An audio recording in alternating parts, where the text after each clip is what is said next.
Bienvenue à tous, bonjour, bonjour. Bienvenue dans cette présentation sur comment allier la sécurité et l'optimisation des coûts grâce aux environnements applicatifs managés. Alors, le mot environnement applicatif managé, vous pouvez le remplacer par serverless. C'est la traduction qu'on vous propose à Scalingo, qui ne fait pas encore consensus, elle n'est pas encore mainstream. Mais en tout cas, c'est le terme que j'utilise dans cette présentation.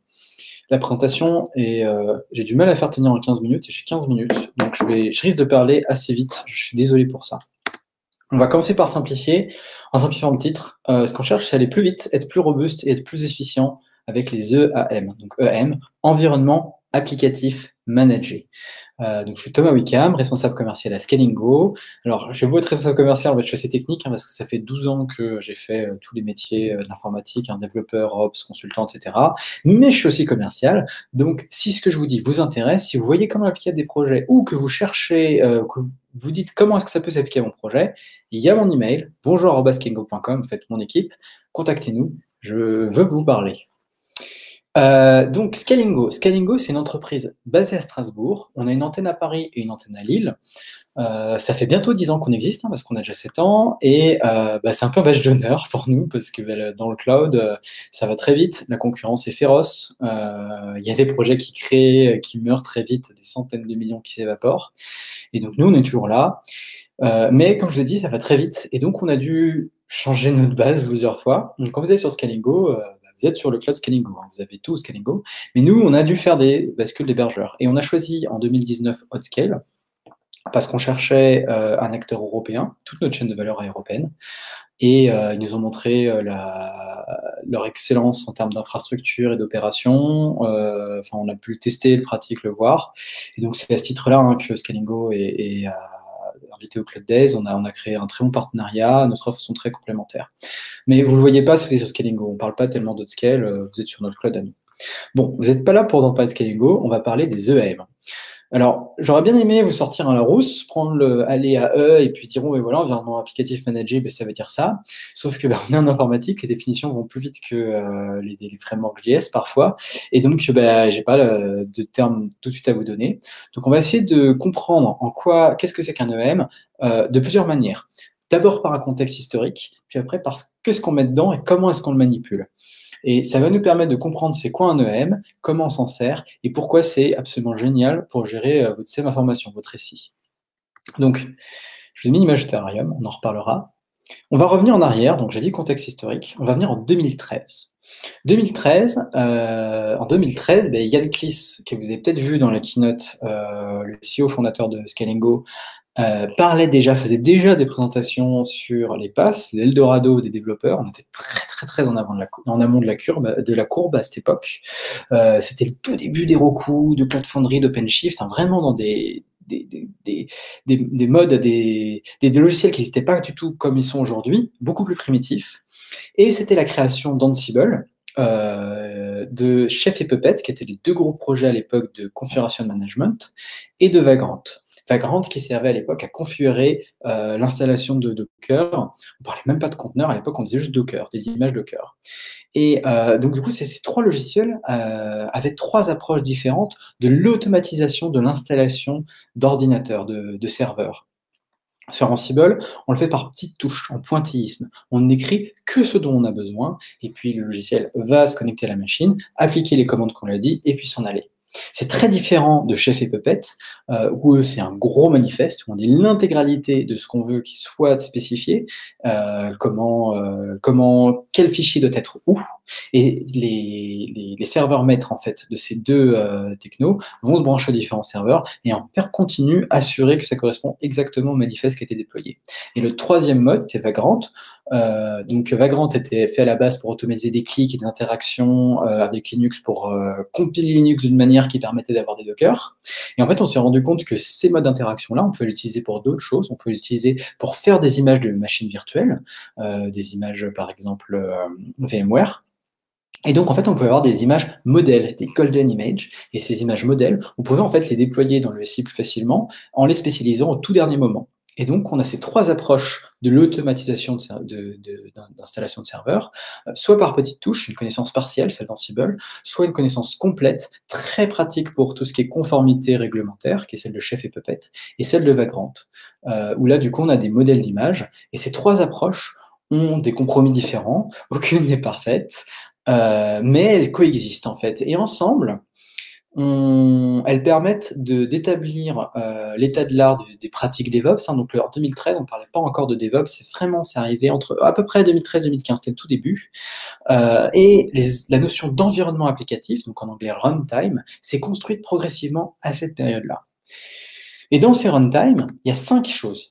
Il y a un système d'exploitation, donc à l'époque c'était souvent RHEL, Red Hat Enterprise Linux, qui s'est fait remplacer par Ubuntu très fort autour de cette période-là. Il y avait des dépendances système, donc on parle bien sûr d'OpenSSL, parfois ImageMagick, tous les points SO que vous devez linker dans vos binaires qui vont tourner. La configuration système, comment est-ce que je mets mon firewall, mes règles de routage, SSH, etc. Les dépenses applicatives et les applications qui vont tourner. Donc tout ça, on le spécifiait tout d'un coup, paf, et puis on le mettait sur les différents serveurs dont on avait besoin. Et ça, c'était en 2013. Et aujourd'hui, on ne parle plus d'environnement. Moi, je ne vous parle pas d'environnement applicatif tout court, je vous parle d'environnement applicatif managé. Un environnement applicatif managé, ça apporte une contrainte supplémentaire qui change tout. Un EM, un environnement applicatif managé, c'est une application. Alors, il y a une légère subtilité, j'ai parlé d'application, je ne parle pas de service numérique. Donc, une application, en fait, c'est une unité de déploiement. Vous compilez votre application et vous la déployez, et ça, c'est une application. Mais un service numérique peut avoir plusieurs applications pour fonctionner. Si vous êtes en microservice, en fait, vous avez un service numérique qui utilise plusieurs applications ensemble, qui collaborent pour fournir. Et si vous avez un monolithe, eh ben, vous avez peut-être une grosse application qui va fournir plusieurs services numériques, par exemple plusieurs portails. Donc, une application, en fait, n'est pas un service numérique. C'est juste une unité de déploiement qu'on va suivre et qu'on va configurer et qui va rendre un ou plusieurs services, ou même des quarts ou des dixièmes de services. Une fois qu'on a dit ça, qu'est-ce que ça change? En fait, ça ne change pas grand-chose si on le regarde de haut, comme ça. On a tout en haut toujours le système d'exploitation. On ne parle plus de configuration d'exploitation du système, ça je vais en parler plus tard. On a toujours les dépenses système, dépenses applicatives. Mais ce qui change, c'est qu'en bas, au lieu d'avoir plusieurs applications, on a juste la configuration applicative de votre application et le code applicatif que vous allez déployer et qui va tourner. Et ce que je vais essayer de vous convaincre, donc ça en fait d'une certaine manière c'est ma slide de conclusion, j'aime bien la dire tout de suite. Ce dont je vais essayer de vous convaincre, c'est que le système d'exploitation où vous en fichez, c'est pas votre problème, c'est celui de votre fournisseur de EM. Les dépenses système, les dépenses applicatives, il faut que vous nous les donnez, il faut que vous les spécifiez et que vous donnez la liste, mais l'installation, c'est pas votre problème, vous n'avez pas à le faire. Ce qui est important pour vous, c'est la configuration applicative et le code applicatif. Il faut que le code build, il faut qu'il corresponde à ce que vous voulez, il faut que la configuration corresponde à la version du code. Mais par contre, installer les dépendances de votre application, les dépenses de votre système, et puis faire les mises à jour du système, c'est pas votre charge. Et donc, du coup, quand vous construisez une image Docker, vous faites tout ça, et c'est pas votre responsabilité, en fait. Donc ça, c'est ce dont je vais essayer de vous convaincre, parce que quand vous avez un EM, vous avez un fournisseur d'environnement applicatif managé, du coup, c'est pas vous qui le faites. OK, ça, c'est ce que j'ai dit, c'est mon pitch. Comment est-ce qu'on fait ça? Partons de la base. Donc, le système d'exploitation, pourquoi est-ce qu'on a besoin? C'est quoi un système d'exploitation? Un système d'exploitation, il a 3 fonctions principales. La première, c'est l'initialisation du matériel. Hein, parce qu'un CPU, quand on vient de le démarrer, il n'est pas en 64 bits. Hein, il faut le faire monter progressivement. Donc, il y a ça pour le CPU, il y a ça pour tous les éléments du matériel. Il faut tous les initialiser. Donc, le système d'exploitation, il fait ça. Ensuite, il fait une couche d'abstraction pour tout le matériel. C'est-à-dire que, quelle que soit votre carte graphique, quel que soit votre CPU, quel que soit votre moniteur, vous n'avez pas besoin de savoir lequel pour pouvoir l'utiliser. Et ça, c'est grâce à votre interface du système d'exploitation. Et enfin, le système d'exploitation, il va faire une isolation entre les utilisateurs afin qu'un processus d'un utilisateur A ne puisse pas écrire dans la mémoire de l'utilisateur B sans son autorisation ou lire ou écrire un fichier sans son autorisation. Voilà. Sauf que quand on est dans un EM, ça change. Dans un EM, vous êtes souvent dans un conteneur. Et dans un conteneur, l'OS il a déjà été initialisé. Du coup, ce n'est pas un souci pour vous. Le matériel a déjà été initialisé dans un conteneur. Et en termes de pilote, vous tournez probablement dans une VM en fait. Et la VM, elle fait déjà une abstraction par rapport au matériel. Si vous êtes sur de RM, du 86 ou autre, en fait, vous en fichez parce que ce que vous voyez, c'est l'interface Xen ou l'interface KVM. L'hyperviseur va vous faire cette double abstraction. Donc en termes de pilote du système d'exploitation, Il y en a très peu, c'est toujours les mêmes. Et l'isolation, vous êtes sur une application, un EM, puisqu'il n'y a qu'une seule application, il n'y a qu'un seul utilisateur, il n'y a plus besoin d'une isolation aussi forte, ou plutôt l'isolation se fait aux bordures de l'EM et plus au sein de l'UC exploitation. Donc on a considérablement simplifié la gestion et la construction de l'UC exploitation. Et du coup, ça devient un détail d'implémentation en fait. Autre chose super importante, ce sont les mises à jour. Le nombre de dépendances applicatives, il explose. Le nombre de CVE qui sont reportés, qui sont gérés, explose. La vitesse à laquelle tout le monde déploie explose. Oui, mais si vous dépendez de ces gens-là, vous aussi, il faut que vous déployiez plus vite, vous n'avez pas le choix. Bon, maintenant, il faut déployer tout le temps, très vite, et sans coupure de service, s'il vous plaît. Donc, il faut pouvoir faire des mises à jour de l'OS et des applications sans coupure de service rapidement. Et comment est-ce qu'on fait ça? On fait ça en simplifiant la construction, l'ajout et le remplacement des EM. En fait, ce qu'on cherche à faire, c'est le plus facilement possible construire une nouvelle version à jour, la mettre à côté de l'ancienne version, et une fois qu'elle est bonne, on détruit l'ancienne version et on la remplace. Et en fait, un EM, ça devient quelque chose de super éphémère. En fait, c'est pas un EM qu'on va mettre à jour, c'est des nouveaux EM qu'on va construire à côté qui vont être plus à jour que le précédent. Et donc, c'est toute la notion de ce qu'on a construit autour de 2015, qui était cette notion de pet versus kettle. C'est plus un VM à qui on donne le nom potentiellement du Seigneur des Anneaux, oui, ça c'est Brocéliande, etc., et ça c'est Isildur et tout. Non, on en a plein. Ils ont des identifiants générés automatiquement, et puis on les enchaîne comme ça. Et ça simplifie considérablement la maintenance et donc la gestion de votre portfolio applicatif, c'est-à-dire l'ensemble des choses qui tournent dans votre SI. Quand j'ai fait mes premiers stages, ça m'avait marqué, il y avait cette imprimante comme ça, qui sortait un papier, et sur le papier, il s'entassait par terre. C'était quoi? C'était les traces de log, en fait, les traces applicatives. Et ça, vous serez légitime à me poser la question, oui, mais alors, si j'ai plein de M et qui changent comme ça et qui bougent toujours, comment est-ce que je gère mes logs? Mes traces applicatives, comment est-ce que je les récupère et je les gère? Parce que moi, j'ai l'habitude d'écrire dans un fichier, dans Varlog, par exemple, ce qui est en général ce qu'on fait. Eh ben, en fait, la réponse, c'est puisque vous avez un fournisseur de EM, et le fournisseur de EM, il est dans votre distribution, qui vous fournit la distribution, et il fait limite de vos processus. Donc vous fournissez ces applications, et ces applications vont être lancées par quelqu'un. Et ce quelqu'un, c'est votre fournisseur de EM. Ce quelqu'un, il peut lire sortie standard, CDR, STDR, il peut et en lisant ces STDR, il va fournir, il va le mettre ailleurs, ce qu'on appelle un puits de log, c'est-à-dire venir centraliser, de récupérer tous les logs, et après de les transporter, les distribuer ou multiplexer, donc c'est-à-dire en faire des copies à différents endroits du SI, pour le traitement, pour l'analyse, pour le debugging, pour ce que vous voulez. Et donc, on a considérablement simplifié ce que c'est qu'un environnement applicatif, puisque vous n'avez plus besoin de dire « Ah, mais il faut que je fasse la rotation des logs, il faut que je fasse une purge, il faut que je mette un FileBit ou autre chose, ou un FluentD pour envoyer mes logs. » Non, non, non, non. Vous écrivez sur std out, stdr, puis l'EM va faire le reste. Le fournisseur de M s'en occupe. Et donc, en simplifiant, on a donc une meilleure maîtrise parce qu'on n'a plus à... les problèmes de log, c'est un des gros problèmes de coupure de service. Quand on remplit Varlog et la partition de Varlog, si c'est la même partition que celle du système, vous allez probablement avoir un disque en plein. Une fois que le disque est plein, votre service il va tomber. Donc on a aussi une meilleure maîtrise là-dessus. Il n'y a pas que les logs, il y a aussi les métriques.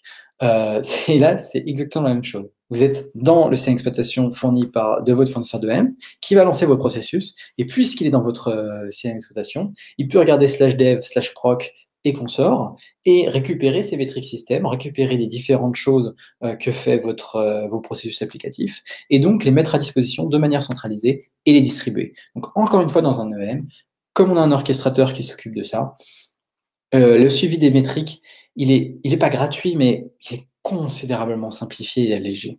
Et les métriques, du coup, sont alors consultables, de manière centralisée ou non, dans votre SI, pour tous vos processus. Et ça vous donne d'un coup une visibilité dont beaucoup ne font que rêver dans leur data center.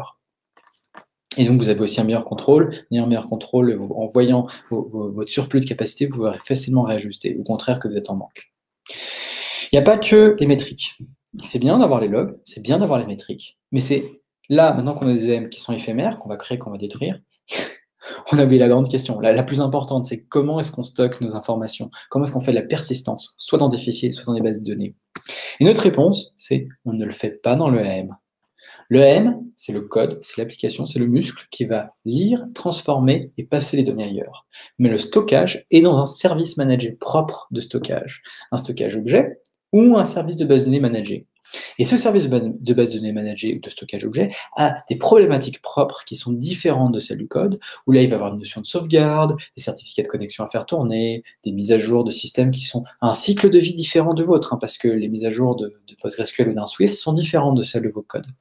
L'administration courante, parce qu'il y a beaucoup de capacity planning à faire pour être sûr que ça tourne bien. Et donc là, même si la simplification ici elle est moins évidente, on a un peu l'impression plutôt qu'on est en train de faire perdre du contrôle sur notre récit. En fait, empiriquement, on se rend compte qu'on gagne en clarté. Parce que dans l'EM, on va voir que le code. Et la question de la base de données, on le sort ailleurs. C'est un problème qui est plus compliqué, on le sort à côté. On réduit un peu le périmètre. Et en réduisant le périmètre, ça devient aussi plus facile à aborder et à gérer. Enfin, dernière chose, on a besoin de HTTPS, de canaux sécurisés de communication. Là, je vous ai montré directement la slide parce qu'il y a plus de texte et parce que je suis à 15 minutes et je vais parler plus vite. Historiquement, le certificat, c'était un moyen de chiffrer les communications et une preuve d'identité. Sauf qu'aujourd'hui, on a des protocoles qui permettent d'automatiser la création et le renouvellement de certificats beaucoup plus rapide. On a des autorités de certification qui se font compromettre régulièrement, tous les ans. DigiCert a évincé 50 000 certificats encore récemment. Les certificats EV, ça vaut plus rien. On considère que ça n'a plus d'importance.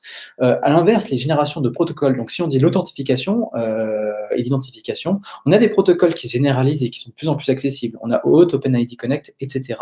Et donc le certificat, il perd sa fonction de preuve d'identité pour ne devenir plus qu'une clé de chiffrement, en fait, un mode facile de chiffrer les sockets. Et une fois qu'on a fait perdre cette importance un peu sacrée du certificat, on peut simplifier en disant, bah, du coup, c'est pas grave si c'est mon fournisseur de M qui gère les certificats. Si c'est plus à ce niveau-là que je fais l'identification, si l'identification et l'authentification, je la fais au niveau de mon EM, à l'intérieur, dans mon code applicatif, et plus au niveau du certificat, je peux le laisser aux autres. Et là encore, on a simplifié. Bon, j'ai plus une minute. En très rapide, une fois qu'on a retiré tout ça, ce qu'on peut faire, c'est qu'on peut lier le cycle de vie de l'EM à celui de l'application. C'est-à-dire qu'on a déjà un processus pour faire les changements dans le code de l'application, souvent potentiellement des pull requests ou des merge requests sur GitLab ou sur GitHub avec du relecture de code et de la validation. En fait, on peut lier les deux ensemble parce que puisqu'on a une application avec du code, et ben on peut aussi, et qu'on a un EM égale une application, on peut dire qu'un EM égale un repository avec du code. Et donc, on utilise le même processus de changement, de suivi des changements. On a toujours la traçabilité au niveau commit. Et donc, on lit les deux ensemble. Et on lit du coup les cadences de déploiement ensemble. Donc, à chaque fois qu'on fait une nouvelle merge request, on peut faire un nouveau déploiement. On peut faire plusieurs déploiements par jour sans aucune douleur. Et ça simplifie considérablement tous les processus de contrôle et de traçabilité de changement d'infrastructure. Et donc, forcément, la cadence de déploiement et le TTM, le time to market. Bon, je peux continuer pendant très longtemps, j'ai déjà dépassé. Je vous ferai un screenshot de tout ce qu'on peut faire d'autre. Si vous voulez en savoir plus, envoyez un email à bonjour@scalego.com et je serai ravi de vous en parler. En tout cas, j'espère que je vous ai convaincu que le système d'exploitation, en fait, finalement, c'est pas ce qui est important. Ce qui est important, c'est le code, la configuration applicative et que vous donniez les dépendances applicatives et les dépendances système et que, en fait, c'est notre responsabilité de le construire et de mettre en prod. C'est comme un petit terrarium, en fait, hein, votre application, il est fermé, il vit tout seul. Et ça vous permet d'aller plus vite, d'être plus robuste et plus efficient. Donc, je vous remercie pour votre attention.